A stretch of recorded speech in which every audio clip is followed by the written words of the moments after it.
It's funny, Dave, that a lot of people have been saying that the crowd was dead over there first. And I really want to address this because I got asked this on Fightful Overbooked. I got asked this on Stu Myrick's show, Sports Guys Talking Wrestling in Austin when I did an interview with them. Everybody's asking me about this. And I don't know where people are getting this. And I haven't seen the broadcast, so I don't know. Right. But I could only think of about 2 spots the whole night where the crowd was kind of The end of the Jericho match. Right.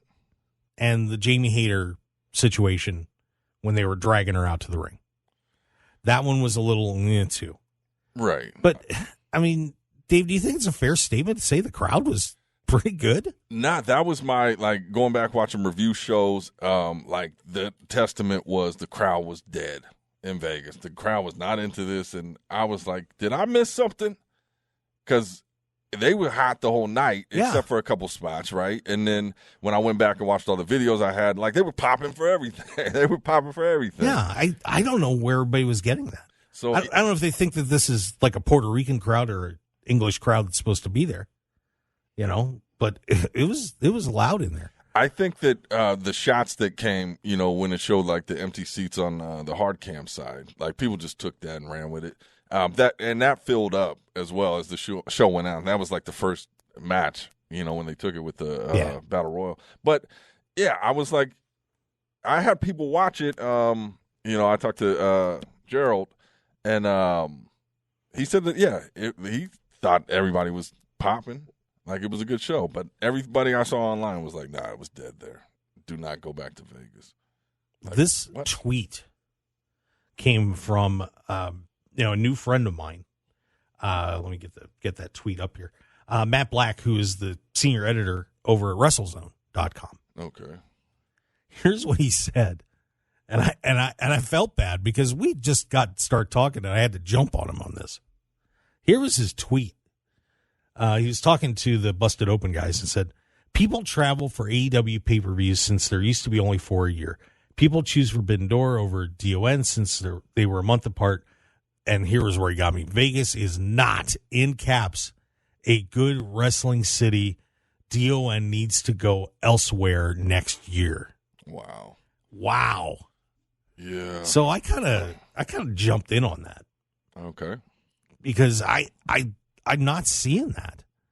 Dave, you and I, you were down at the FSW facility for how many cards? 83. Yeah, it felt like it. Yeah, it was pandemonium. A lot of other cards all over the city. And, the section of the hard cam was open for a little bit. Right. But otherwise, the building was full.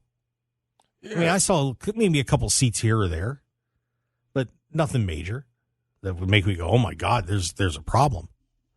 But I will agree with this. The having open doors so close to Double or Nothing, that could affect a little bit. I mean, we did have a lot of foreign travelers in here, that's for sure. Right, yeah. A lot of Europeans were in for this. But we also had a lot going on this weekend, too. I met Umbutu from Nigeria. He came. Oh, nice. Yeah. Seen him at Umbutu. Shout out to you. We had the Stanley Cup playoffs were going on, and we had just had a game the night before. So, if there were some last-minute ticket sales to be had, the money might have gone to that. I get that. Right. The city's torn apart right now. For those that don't know, we're dealing with the exit off Tropicana, which is the main road that goes down past New York, MGM Grand. It's a pretty big, important thoroughfare. That's destroyed. That heads back, and then the other side heads back towards, you get off to go to Allegiant Stadium.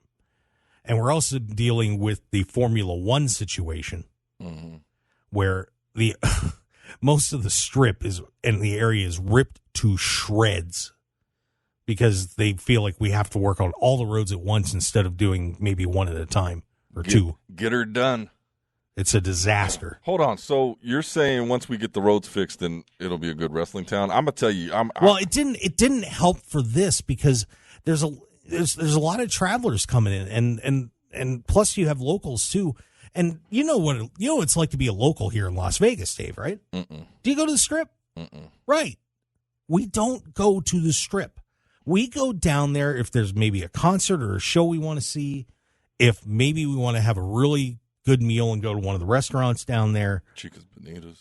That is not on the Strip. It's in the, well, all right. That is not on the Strip, David Difference. Shout out to Chica's. But we don't go there. And, right. And like I said, if there were some last minute ticket sales to be had between the nights doing so well and people just, I'm telling you, nobody wants to come down here that lives here right now. I kind of don't blame them, to a point. But I don't look at it like it was a failed show. But I did at the media scrum. Tony kind of alluded to he's looking into what's the best option. I love it because of the energy it creates in this town, for the wrestling community. And so just the last 2 years, now it's something we're programmed like, oh, can't wait for Memorial Day. So I've heard people talk like it's got to go out of Vegas. I heard Tony Khan talking about we'll weigh and see what's going on, what's best for this and that. And I was a little saddened by that news. Yeah, me too. Let's keep it here. Let's make it a beautiful thing because it is. But AEW, Tony Khan, bring it back, man. We'll do better. And I think there were flaws in the booking too, because you remember about 3 weeks we did a show 3 weeks before it. There were only 2 matches on the card. Right. Now, the year before, we kind of knew CM Punk was going to be here. Mm-hmm. So that got everybody juiced up a little bit. And now, Forbidden Door is already sold out. Right. But they just announced 2 matches over the last couple of days with Bryan Danielson taking on Okada, which is, and if you don't know about the Rainmaker, the best wrestler in Japan. And many consider him to be one of the top 3 to 5 wrestlers in the world. They're finally going to hook it up. Kenny Omega is going to get another match with Will Ospreay, defending his IWGP United States Championship. That would be enough to sell an arena out if they hadn't announced the ticket sales yet. Those matches are huge. We didn't get that. Right. So, one suggestion, if Tony sat down with me and said, what happened? That's one thing that I would say. You got to get that card together a little faster. You want to role play real quick? I'll be Tony Khan. No, I don't want to role play. Hey, Mark. Wow. What could we have done better? Well, I just told you, Tony Khan. Go back and listen to the podcast. You don't talk to me like that. Well, maybe I will. You're a small-time hack in a small-time city. Yeah, but the one that you're trying to sell out of pay-per-view, buddy. Look, I really do take exception to, and nothing against Matt. I think a lot of people were, some reason, criticizing Las Vegas. Man, this is a busy town, and you've got to be flawless in your marketing. Yeah. But like I said, I think, like I said, they didn't fill that section behind, where the hard cam is. Mm-hmm. And a lot of cards do that, but usually they have that covered up. For some reason, they didn't cover it up. I think that was a mistake. Right. Well, it filled up a little bit more throughout the night, but right. Again, it was the card, I would say at first glance, even at last glance, was like, whatever. But it was an amazing show. So it translated. So I think if you're looking at the card, like maybe I'll skip this one. And a lot of people that came out for the GCW show, for the FSW shows, were like, nah, I'm not going to that. So, or they watch it on TV. So, well, that's interesting. I hadn't heard that, but yeah. So Vegas is a very good wrestling town, guys. The greatest. It's unreal out here. But like I said, just some little things could have been done better. Well, always. But I want to go back and watch the broadcast sometime and see if I agree with that crowd assessment. Because like I said, I can't. We were there. We didn't see that. If the crowd was dead, I'd say the crowd was dead, but we weren't dead. So. Yeah. I've been at shows where it's just like, oh man, this is not good. But there was energy the whole night. They was popping. I was like, what are they popping for? Who's that? I didn't even know what was going on. Yeah.